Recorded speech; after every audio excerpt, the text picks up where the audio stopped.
Hello guys, welcome back to Sahu foundation. तो आज मुझे एक इम्पॉर्टेंट टॉपिक है जो आप लोगों से शेयर करना चाहिए, इसीलिए मैं इस वीडियो को बना रहा हूँ। एंड आई होप कि काफ़ी सारे स्टूडेंट्स को इसमें हेल्प होगा। तो काफ़ी सारे स्टूडेंट्स हैं जो जानना चाहते हैं कि सर फ्रीलांसिंग वर्क मुझे कैसे मिलेगा, या फिर फ्रीलांसिंग वर्क मुझे क्यों नहीं मिल रहा है। ठीक है, दोनों ही क्वेश्चन है, एक तो कैसे भी मिलेगा और क्यों नहीं मिल रहा है। तो सबसे पहला चीज मैं आपको बताता हूँ कि क्यों नहीं मिल रहा है, उसका रीजन क्या है। मैं खुद अपने जब कॉलेज डेज में था तो उस टाइम पे मैं फ्रीलांसिंग वर्क करता था, और 5 साल का आर्किटेक्चर डिग्री मेरा था। उस टाइम में 5 साल बहुत लंबा समय होता है। मैंने सोचा कि चलो कुछ इनकम भी हो जाए तो बेटर रहेगा। तो सबसे मेन जो चैलेंज है वो है, अब क्योंकि अब मैं खुद का अपना फर्म चला रहा हूँ, यहाँ पे मैं क्लाइंट्स के लिए वर्क कर रहा हूँ, इंटीरियर डिजाइनिंग, आर्किटेक्चर, काफी सारे तरीके के वर्क्स हम लोग कर रहे हैं, है ना। डिजाइनिंग, एग्जीक्यूशन, हर एक चीज हम लोग देख रहे हैं, मार्केट देख रहे हैं, मार्केट समझ रहे हैं। काफी सारे कॉम्पिटिशन्स को देख रहे हैं कि कॉम्पिटिशन्स क्या कर रहे हैं, हम लोग क्या कर रहे हैं, हम लोग कैसे बेटर है अगले से, और अगला कैसे बेटर है हम लोगों से। तो एक काफी एक्सपीरियंस के बाद, being a student and being a professional, मैं सारे फेजेस को जब मैं जी चुका हूँ, तो उस तरीके से मैं आपको बता रहा हूँ जितना भी मेरे को एक्सपीरियंस है, और जितना एक्सपीरियंस अभी लेना बाकी है। काफी सारा चीजें, लंबा जर्नी है, बट मैं आपको कुछ बेसिक चीजें समझा दे रहा हूँ जो चीजें मैंने की थी और जिस वजह से मुझे वर्क मिला। और आज मुझे लगता है कि और बेटर मैं उस पर प्रोग्रेस कर सकता था, और भी मैं वर्क्स ले सकता था अगर मुझे वो सारी चीजें पता होती सही समय पे। तो वो सारी चीजें मैं आपको एक बार बताना चाहूंगा। तो जो सबसे मेन रीजन है जिस वजह से वर्क नहीं मिलता है, वो है प्रोफेशनलिज्म। ठीक है, लोगों को लगता है कि नहीं, स्किल का बात है, डिजाइन का बात है, बट बात उसका नहीं है, बात है प्रोफेशनलिज्म का। हम लोग खुद जब किसी फ्रीलांसर को वर्क देते हैं, तो सबसे मेन चैलेंज होता है उनको हैंडल करना, उनका प्रोफेशनलिज्म।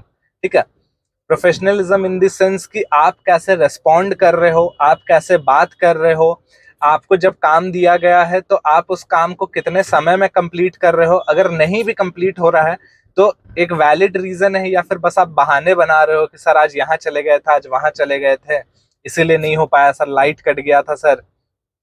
और क्योंकि देखिए हम लोग मार्केट के अंदर है, हम लोगों को बहुत अच्छे से समझ में आ जाता है कौन जेन्युइनली बात कर रहा है और कौन सिर्फ बहाने बना रहा है। ठीक है, तो इस वजह से मैं ये चीज आपको बोलना चाहूंगा कि आप कभी भी अगर आप काम करो, तो आप चीजों को सोच समझ के काम करो कि आप जो बोल रहे हो वो आप किससे बोल रहे हो और क्या बोल रहे हो। ठीक है, काफी बार आप लोग बहाने ऐसा ऐसा देते हो जो हम लोग को भी समझ में आ जाता है कि आप सिर्फ बहाने मार रहे हो, एक्चुअल रीजन वो है नहीं। अगर आपको कोई काम दिया जाए, ठीक है, अगर मान लीजिए आप किसी भी आर्किटेक्ट से, किसी भी डिजाइनर से आप काम मांगते हैं, तो दो तीन चीजें उनसे स्पेसिफिक आप पूछ लीजिए कि सर आप किस क्वालिटी का आप वर्क चाहते हैं। ठीक है, उनको अपना आप सैंपल भेजिए कि सर मैं इस स्टैंडर्ड का भी वर्क बनाता हूं। तो उससे क्या होगा कि एक रियलिस्टिक एक्सपेक्टेशन बना हुआ रहेगा जो भी आपको वर्क दे रहा है उसके मन में। ठीक है, आप जब उसको वर्क अपना दिखलाओगे तो उसे पता रहेगा कि आप इस तरीके का आप बना पाओगे और इस लेवल का बना पाओगे। जो भी रियलिस्टिक टाइम फिगर है वो आप बताओ। आपको अगर लगता है कि आप 3 दिन में कंप्लीट करोगे तो आप 3 दिन बोलो, आप उनको 24 घंटा और 2 दिन ऐसा आप उनको प्रॉमिस मत करो। 3 दिन लगेगा तो 3 दिन आप बोल दो। ठीक है, उसके बाद आप जो भी काम आप ले रहे हो उसको आप प्रॉपरली आप डिवाइड करके आप लो कि सर टाइमिंग, मेरा मॉडलिंग का टाइम इतना लगेगा, रेंडरिंग का टाइम इतना लगेगा, और चेंजेस का टाइम इतना लगेगा। ठीक है, तो ये इस तरीके से अगले को भी क्लैरिटी रहेगा कि हाँ इतने टाइम में मैं ऐसे ये चीजें एक्सपेक्ट करूंगा। वरना अगर आप 2 दिन बोलोगे, मे बी शायद वो एक्सपेक्ट करेगा कि हाफ डे में ही मॉडलिंग हो जाए, एक्सपेक्ट करेगा कि ठीक है 1 दिन में ही मॉडल हो जाए। ठीक है, तो आप उनको बता दो कि सर मैं 3 दिन टोटल लूंगा, 1 दिन मॉडलिंग के लिए लूंगा, 1 दिन मैं आपका रेंडरिंग के लिए लूंगा, और 1 दिन में आपका जो भी पॉइंट्स होंगे वो सारे चेंजेस करके मैं आपको दे दूंगा। तो आपको 3 दिन के अंदर अंदर फाइनल डिजाइन आपको मिल जाएगा। तो ये सारी चीजें आप स्टार्टिंग से आप क्लियर रखो। तो पहला हो गया कि जो भी आप बात बता रहे हो, जो टाइम फिगर आप बता रहे हो, जो क्वालिटी ऑफ वर्क बता रहे हो, वो रियलिस्टिक आप रखो और उसी तरीके से आप काम लो। और सेकंड हो गया कि आपका प्रोफेशनलिज्म। ठीक है, आप जब professionalism in the sense way of talking में, जब आप कभी भी आप किसी से बात कर रहे हो तो आप उनको प्रॉपर बताओ कि सर मैं इस टाइम पे आपका काम खत्म कर दूंगा, इस टाइम पे मैं अपना जो भी है XYZ में अपना काम करूंगा, मैं बाहर रहूंगा, एंजॉय करूंगा, जो भी है। तो आपको अननेसेसरी कोई भी आपको डिस्टर्ब नहीं करेगा। अगर आप मान लो कि आप खुद के लिए आप एक टाइम बना दो, सर 11 बजे से 1 बजे मैं काम करूंगा और फिर 3 बजे से 5 बजे मैं काम करूंगा, इतने टाइम में आपका मैं मॉडल करके खत्म करूँ। अब क्या है कि जब आप बोल दिए कि 11 से 1 में आपका काम हो जाएगा और 3 से 5 में आपका काम हो जाएगा, जितना आप प्रॉमिस किया आप उतना आप कर दो, उतना दिखा दो। उसके 6 बजे के बाद कोई आपको डिस्टर्ब करने नहीं जाएगा। 7 बजे, 8 बजे, रात के 9-10 बजे बहुत बार होता है कि लोग डिस्टर्ब करते हैं। जो आपको वर्क दे रहा है उनको भी लगता है कि यार मैं तो पे कर रहा हूँ, तो इसको तो मेरा बात मानना चाहिए, इसको तो मेरा बात सुनना चाहिए। ऐसा नहीं है, he is paying for the work. आप अपना वर्क आप पूरा करो, दैट्स इट। उससे ज्यादा आपको चीजें करने की जरूरत नहीं है। जो कमिटमेंट है वो कमिटमेंट पे आप रहो, तो आपको कोई अननेसेसरी डिस्टर्ब नहीं करेगा। आप अपने साइड से क्लियर रहोगे, अपने साइड से आप ट्रूथफुल रहोगे और फेथफुल रहोगे, ऑनेस्ट रहोगे, तो अगला भी उस बात को समझेगा। हाँ, मे बी अगर आप किसी से काम ले रहे हो स्टार्टिंग ऑफ द प्रोजेक्ट में, अगर मान लो आप पूरा 3 BHK ले रहे हो, फर्स्ट रूम में हो सकता है कि काफी सारे चैलेंजेस आए, अगले को भी नहीं समझ में आए आपका काम, तो वो फर्स्ट रूम तक रहेगा। जब आप एक बार अपने पैरामीटर सेट कर दोगे, वो एक रूम आपके साथ काम कर लेगा। उसके बाद उसको समझ में आ जाएगा कि ठीक है, इस पैरामीटर में ये काम करते हैं और इस तरीके से ये काम करते हैं। आप अगर डिसिप्लिन रहोगे तो ही अगला डिसिप्लिन को फॉलो करेगा। आप 9 बजे इंटरटेन करोगे, रात के 10 बजे इंटरटेन करोगे, तो अगला भी आपको 9-10 बजे ही कॉल करेगा। ही विल ऑलवेज थिंक कि you are available for him. ठीक है, ये बात को आप समझ लो। और बात हो गई सेकंड कि आपके स्किल सेट की। प्रोफेशनलिज्म ठीक है, अच्छी बात है, आप प्रोफेशनलिज्म रखो ही रखो, बट स्किल सेट भी कोई कम बात नहीं है। ज्यादातर लोगों को मैंने देखा है जिनको वर्क आता ही नहीं है, प्रैक्टिकल वर्क आता नहीं है, बस वो दौड़ते रहते हैं कि सर मुझे वर्क दे दीजिए, वर्क दे दीजिए, फ्रीलांसिंग में वर्क दे दीजिए। नहीं मिलेगा। आप काम सीखो और आप एटीट्यूड सही रखो। दोनों चीज जब रहेगा तभी काम मिलेगा। दोनों चीजें नहीं है तो आपको काम नहीं मिलेगा। आपके पास स्किल बहुत अच्छा है, बहुत अच्छा आप डिजाइन बना लेते हो, प्रोफेशनलिज्म नहीं है, 1 से 2 प्रोजेक्ट कोई कंटिन्यू नहीं करेगा। कंटिन्यू तभी करेगा जब आपका प्रोफेशनलिज्म रहेगा, वरना कोई भी वर्क नहीं करेगा आपसे, लंबे समय के लिए कोई वर्क नहीं करेगा। ठीक है, और नए नए नए नए एक एक क्लाइंट आप ज्यादा लंबे समय तक आप नहीं बना सकते हो। ठीक है, मार्केट में नाम खराब हो जाएगा आपका। स्किल सेट का जहां तक मैं बात करूं, तो जो टेक्निकल ड्राइंग्स होती हैं, आप सबसे पहले तो आप उस चीज को पूरा आप थॉरो कर लो, उसको पूरा आप क्लियर कर लो। बेसिक स्टैंडर्ड हाइट्स क्या होते हैं, है ना, जो क्वीन साइज बेड होता है उसका क्या साइज है, किंग साइज का बेड क्या है, सिंगल साइज का बेड क्या है, किचन का स्लैब हाइट क्या है, ये सब सारा चीज आपको, हर एक स्टैंडर्ड्स आपको पता होना चाहिए। वर्किंग ड्राइंग अगर हम लोग बना रहे हैं, अगर आर्किटेक्चरल आप प्लान्स लेते हो, उसमें वर्किंग ड्राइंग बना रहे हो, तो वर्किंग ड्राइंग किस तरीके से बनेगा, कॉलम प्लेसमेंट किस तरीके से होगा, और आप किस तरीके से टोटल जो स्ट्रक्चर है प्रैक्टिकली वो कैसे बनेगा। बहुत सारे स्टूडेंट्स को मैं देखता हूँ, क्योंकि प्रैक्टिकल वर्क का एक्सपोजर नहीं है, तो वो उनका जो डिजाइन होता है वो भी थ्योरेटिकल ही होता है।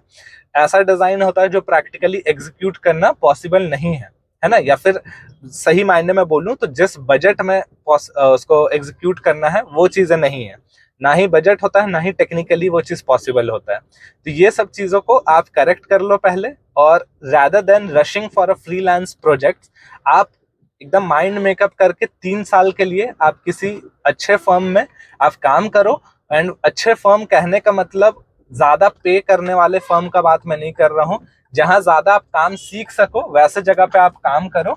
पे आपको अगर कोई कम भी कर रहा है, कम पे में आप काम करो, बट आप काम ज्यादा सीखो। काफी सारे फर्म्स है जो अच्छे स्टैब्लिश्ड फर्म रहते हैं, बड़े फर्म रहते हैं, वहां पे वर्क असाइन कर दिया जाता है कि इसका काम सिर्फ 2D बनाने का है, इसका काम सिर्फ 3D बनाने का है, और इसका काम सिर्फ रेंडर करने का है। जहां साइट का काम इसका है। जितने भी वर्क जब असाइन हो जाते हैं तो आप समझ लो आपका एक्सपोजर उसमें कट जाना है। अगर आपका काम सिर्फ 2D बनाना है तो आप सिर्फ 2D बनाओगे, 3D में आपका मास्टरी नहीं हो पाएगा। इसीलिए आप छोटे फर्म्स पकड़ो जहां पे आप पे ज्यादा लोड हो, आप पे ज्यादा से ज्यादा रेस्पॉन्सिबिलिटीज हो। ठीक है, और रेस्पॉन्सिबिलिटीज से आप स्टार्टिंग में अभी भागोगे तो बाद में जिंदगी भर आप इधर उधर भागते ही रह जाओगे। तो आप सही फर्म पकड़ो, छोटा फर्म पकड़ो जहां पे रेस्पॉन्सिबिलिटी ज्यादा हो और आप खुशी खुशी उस रेस्पॉन्सिबिलिटी को लो। क्या होगा, ज्यादा से ज्यादा 2 साल 3 साल आपको मेहनत करना पड़ेगा, पर एक बार आप जब स्किल सेट सीख जाओगे तो आपको उसके बाद कोई भी प्रॉब्लम नहीं आएगा फॉर नेक्स्ट 30-40 ईयर्स। जब तक भी आप काम करोगे आपको प्रॉब्लम्स ज्यादा नहीं आएंगे, जो मेजर प्रॉब्लम्स है वो चीजें तो आपको स्पेशली नहीं आएंगी। ठीक है, आप जितना इंटरेस्ट शो करोगे सीखने में उतना ही अगला शो करेगा इंटरेस्ट आपको सिखाने में। ठीक है, तो आप जो 3 साल आपका है आप बस उसमें इंटरेस्ट शो करो सीखने का, और आप वहां पे जाओ जहां पे आपको सीखने के लिए मिल रहा है। पैसे के पीछे मत भागो, वरना जिंदगी भर पैसे के पीछे भागना पड़ेगा आपको। अगर ये 3 साल आप थोड़ा सा कॉम्प्रोमाइज करके रह सकते हो, किसी छोटे फर्म में अच्छे जगह पे काम कर सकते हो। मोस्टली काफी सारे लोगों को मैंने देखा है कि वो लोग देखते कि नहीं मैं मेट्रो सिटी में चला जाऊंगा और मेट्रो सिटी में भी जाके मेरे को वहां पे ज्यादा अच्छा काम मिलेगा, और मेट्रो सिटी में जाके वो ज्वाइन कर लेते हैं मॉड्यूलर कंपनीज। ठीक है, अब मॉड्यूलर कंपनीज में जो सिर्फ किचन बना रही है, जो कंपनी सिर्फ किचन बना रही है, आप उस कंपनी में ज्वाइन करोगे तो आप 3 महीने काम करो, साल भर काम करो, जहां आपको 10,000 रुपए मिल रहा था एक छोटे फर्म में, वहां जाके आपको 25,000 रुपए भी मिल जाएगा। कोई डिफरेंस नहीं पड़ने वाला है, क्योंकि एट द एंड आप सिर्फ डब्बा को इधर से उधर करते रहोगे और सिर्फ किचन ही बनाते रहोगे। प्रॉफिट कमाएगा अगला कंपनी, और एज अ डिजाइनर आपका कोई ग्रोथ नहीं होगा। ठीक है, अगर आप डिजाइनर हो तो डिजाइनिंग के ऊपर फोकस करो और डिजाइनिंग इंप्रूव करो, रादर देन कि सिर्फ डब्बा प्लेसमेंट करने का और 15,000 रुपए एक्स्ट्रा महीना का कमाने का। आप अभी 10,000 15,000 एक्स्ट्रा कमा लोगे, स्किल सेट में आपको पूरा जीरो हो जाओगे आप। ठीक है, आपको कुछ नहीं समझ में आएगा। इट्स बेटर कि आप कम सैलरी में किसी छोटे जगह पे ही काम करो। अगर हो आप छोटे शहर में हो तो छोटे शहर में ही काम करो। आप बड़े शहर में भी अगर आप जा रहे हो तो आप फर्म अच्छा चुनो, वैसा फर्म चुनो जहां पे आपको काम ज्यादा सिखाया जाए और आप प्रोजेक्ट्स करो तो उसमें रेस्पॉन्सिबिलिटी लेके आप कर सको। बड़े फर्म्स में भी काम करो, बट आप देखो कि वहां पे आपको क्या एक्सपोजर मिल रहा है। बड़े फर्म में जाके साइट सुपरवाइजर तो आपको सिर्फ नहीं बना दे रहे हैं, है ना, आपको सारा चीज सीखना जरूरी है, टेक्निकल नॉलेज और बेसिक नॉलेज। ये दोनों चीजें आप करो, स्किल सेट पे काम करो, प्रोफेशनलिज्म पे काम करो, और आपको जो वर्क है वो बहुत इजीली मिलेगा। वर्ड ऑफ माउथ से आपको फ्रीलांसिंग वर्क मिलेगा। जब आप एक डिजाइनर का किसी का अच्छा आप काम करोगे, आर्किटेक्ट का अच्छा काम करोगे, वो खुद अगले डिजाइनर को रेफर करेंगे कि इनका काम अच्छा है। और जब आप किसी एक आर्किटेक्ट डिजाइनर के लिए आप जब काम करोगे, आप अगले जगह भी जब आप जाओगे बात करने के लिए, आप वहां पे भी बोल सकते हो कि मैं ये वाले सर का मैं काम करता हूँ। तो आप देख सकते हैं, आप उनसे बात कर सकते हैं कि मैं काम में कैसी हूँ, पंचुअल हूँ कि नहीं, और मेरा आप एक बार व्यू ले सकते हो। मोस्टली डिजाइनर सारे एक दूसरे के टच में रहते हैं, हम ही लोग यहाँ पे सबके एक दूसरे के टच में रहते हैं। अगर कोई भी मेरे पास कोई भी एम्प्लॉय आता है, कोई भी नया स्टूडेंट आता है, तो मेरे को मार्केट से खबर मिल जाता है कि इसका पास्ट रिकॉर्ड कैसा है। कोई किसी ऑफिस में बदतमीजी करके निकला हुआ रहता है, हम लोग को बहुत पहले ही पता चल जाता है कि ये इंसान इस तरीके का है, स्टूडेंट का बिहेवियर ठीक नहीं है, एम्प्लॉय का बिहेवियर ठीक नहीं है, और उस वजह से हम लोग हायर नहीं करते हैं। तो ये सारी चीजों को आप समझो, कुछ भी चीज आपका हिडन नहीं रहने वाला है। तो इसीलिए आप ट्रूथफुल रहो, ऑनेस्ट रहो, एंड फाइनली प्रोफेशनलिज्म एंड आपका स्किल सेट पे आप वर्क करो। ठीक है, आई होप सो आपको काफी कुछ इसमें समझ में आया होगा। और हम लोग के पास भी, आप अगर जो भी लोग रांची के हैं वो अगर चाहते हैं कि हमारे साथ काम करें, हम लोग इंटीरियर डिजाइनिंग सिखलाते हैं अपने स्टूडेंट्स को, इंटीरियर आर्किटेक्चर सारी चीजें हम लोग सिखलाते हैं। तो अगर कोई चाहते हैं कि हमारे साथ सीखे तो आप हमारे पास भी आके सीख सकते हैं, ऑफलाइन भी सीख सकते हैं, ऑनलाइन भी सीख सकते हैं। हमारे वेबसाइट पे आप जब जाइएगा तो वहां पे आपको वेबसाइट में जाने के बाद एक इंटीरियर कोर्स करके एक सेक्शन होगा, उस कोर्स सेक्शन में आप जाइएगा तो वहां पे आपको सारी चीजें मिल जाएंगी कि किस तरीके से आप इंटीरियर का कोर्स हमारे साथ कर सकते हैं। तो प्राइस भी इसका अभी बढ़ेगा कुछ टाइम में, प्राइस भी अब हम लोग बढ़ाएंगे। तो अब आप देख लीजिए कि आपको क्या क्या चीजें की जरूरत है, क्या चीजें आपको आता है, आप कहाँ पे स्टैंड कर रहे हो, आप वो चीजें आप फॉलो करो, और उसके बाद आपको भी वर्क मिलेगा। और फील्ड बहुत अच्छा है। कोई अगर ये जानना चाहते कि भाई स्कोप है कि नहीं है, तो मैं बता दूं, स्कोप हमेशा है और हमेशा रहेगा भी। तो उस पर आप कभी मत सोचो कि स्कोप है या नहीं है, स्कोप बहुत है। आप देखो कि आपके अंदर स्किल सेट है कि नहीं, प्रोफेशनलिज्म है कि नहीं। ठीक है, सो थैंक यू गाइज। और जिनको भी हमसे जुड़ना हो, हमसे काम सीखना हो, हमारे साथ काम करना हो, आप हमें कांटेक्ट कर सकते हैं www.sahufoundation.com। या मैं नीचे अपना नंबर दे दूंगा, नंबर पे आप हमें कांटेक्ट कर सकते हो। Thanks for watching.